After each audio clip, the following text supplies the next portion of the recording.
গারুলিয়া পুরসভায় কাজ না করেই ১০০ জন কর্মী বেতন নিতেন, অভিযোগ বিধায়ক অর্জুন সিং এর।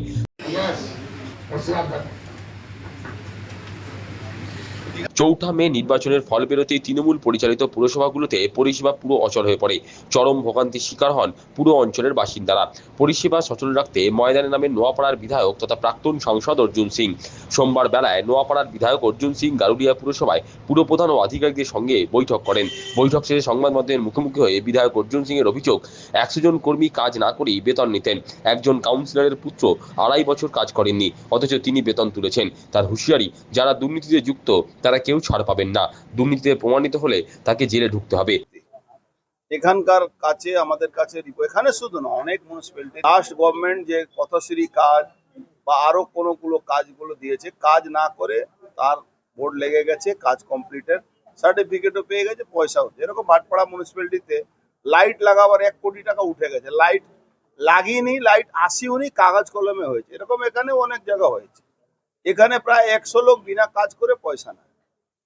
কাউন্সিলরের ছেলে এখানে কাজ করে, কাউন্সিলরের ছেলে কাজ করে ২.৫ বছর ধরে, এখানে কেউ আসে না, পয়সা মাইনা তুলে যায়। এবার এই মাইনাগুলো তো রিটার্ন নিতে হবে, কাউন্সিলরের মাইনা থেকে পয়সা রিটার্ন নিতে হবে। ৮ লাখ টাকা। ছোট মিউনিসিপ্যালিটি, গারুলিয়া মিউনিসিপ্যালিটি খুব বড় মিউনিসিপ্যালিটি না। এখানে বিএম অ্যাক্টের বাইরে কিন্তু ওই দেখুন, ছোট মিউনিসিপ্যালিটি হলে কিন্তু অনেকগুলো বাড়ি আছে, তৈরি হয়েছে। এবার ট্যাক্স তার আদায় হয়েছে কি না হয়েছে, গার্বেজের জন্য ২০ টাকা এক্সট্রা নেওয়া হচ্ছে। গার্বেজের জন্য ২০ টাকা এক্সট্রা নেয় কেন? ট্যাক্সের মধ্যে গার্বেজ রাখা আছে, জল আর ওর মধ্যে রাখা থাকে। এটা আছে কিনা, ব্রিটিশ যুগ থেকে আছে। কিন্তু আমরা আবার ২০ টাকা এক্সট্রা নিচ্ছি। তো এই জায়গাটা যতগুলো লিকেজ আছে এটা বন্ধ করতে হবে। যারা এই দুর্নীতির সঙ্গে যুক্ত আছে, আমি চেয়ারম্যান সাহেবকে বললাম, ইও সাহেবকে বললাম, ফাইন্যান্স অফিসার সাহেবকে বললাম, আমাদের ইঞ্জিনিয়ারদেরকে বললাম, এই সরকার জিরো টলারেন্স দুর্নীতি বরদাস্ত করবে না। ফিউচার প্ল্যানিং আপনারা আমাদেরকে দিন। আর যারা এই বেইমানিটা করেছে তাদের এগেনস্টে ইনকোয়ারি করে উইদিন 7 ডেজ দুর্নীতি, 7 ডেজ তার নামে এফআইআর করুন, এফআইআর করে তাদেরকে জেলে ঢোকাবো। বিধায়কের সাফ বক্তব্য, যারা কাজ না করে বেতন নিয়েছেন, তাদের যারা হাজিরা দিয়ে নিয়েছেন তাদের কাছ থেকে টাকা ফেরত দিতে হবে। তার দাবি, তৃণমূলের অধিকাংশ কাউন্সিলর পুরসভার ঠিকাদারেরা উন্নয়নমূলক কাজ না করেই টাকা তুলেছেন। তার কথায় ৭ দিনের মধ্যে রিপোর্ট জমা দিতে বলা হয়েছে, সেই রিপোর্ট অনুযায়ী পদক্ষেপ নেওয়া হবে।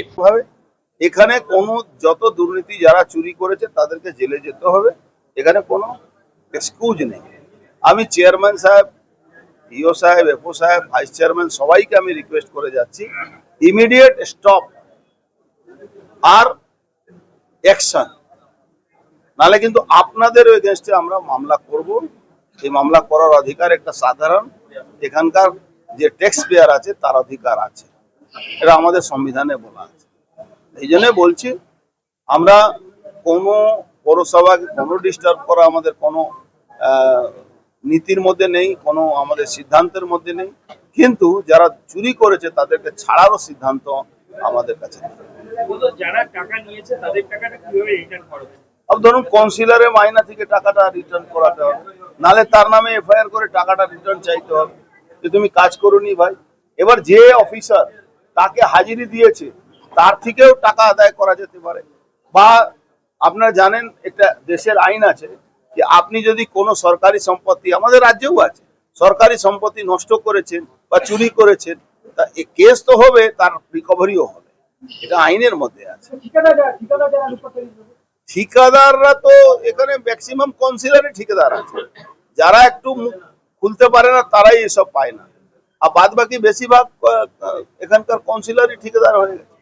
নিজে আছে কাউন্সিলর, বউ আছে ঠিকাদার, বউ আছে কাউন্সিলর, স্বামী আছে ঠিকাদার, এই আছে, নালে ছেলে আছে, এইসব আছে। আমরা ওনাদেরকে যে উইদিন 7 ডেজ ওয়ার্কিং ডে, 5 দিন হবে, 7 ডেজ বোধে এই রিপোর্টটা আমাদেরকে দিন। আর এটা আমাদের এখানে সিদ্ধান্ত হয়েছে, এই সিদ্ধান্ত আমার মনে করে সবাই মান্য হবে। গঙ্গা ভাঙন নিয়ে নোয়াপাড়ার বিধায়ক অর্জুন সিং বলেন, গঙ্গা ভাঙন রোধে প্রজেক্ট তৈরি করে তার কাছে জমা দিলেই তিনি কাজ শুরু করবেন। কেউ সরব ছিলাম, এখনো বলছি, গঙ্গা ভাঙন নিয়ে এনারা একটা প্রজেক্ট রিপোর্ট তৈরি করে দিন। গঙ্গা ভাঙন রুখতে হবে, নালে এই শহর, এই গারুলিয়া শহরে অনেকটা অংশ ভেঙে যাবে, অনেক মানুষ ক্ষতি হবে। সুরজ চৌধুরী নামে ঠিকাদার অভিযোগ করেন, পুরসভার সবাই চোর।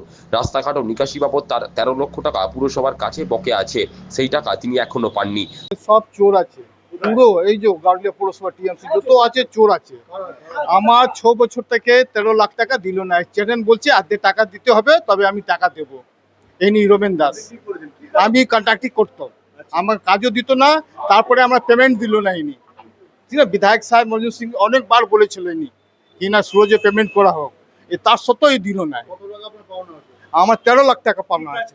আমি স্কুল করেছি, তারপরে রাস্তা ঢালাই করেছি, ড্রেনে কাজ করেছি, আমার কাছে ওয়ার্ড কাটা আছে, সব কিছু আছে। হ্যাঁ, রোহিন দাস চেয়ারম্যান। হ্যাঁ, টেন্ডার হয়েছে, এই টেন্ডার হয়েছে, তারপরে দেয়নি টাকা। আমি স্কুল করছি, টাকা দেয়নি আমাকে।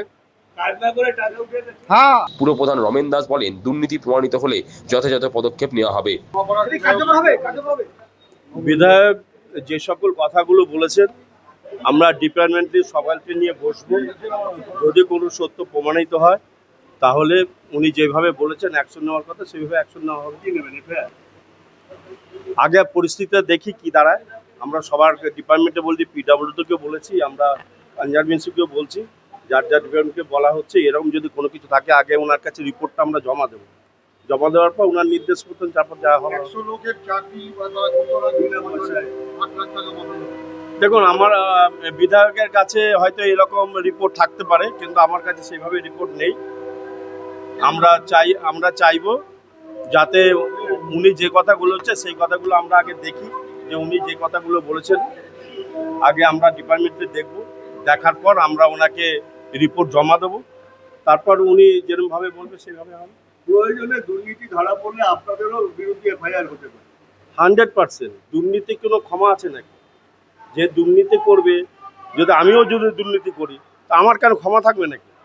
অবশ্যই উচিত।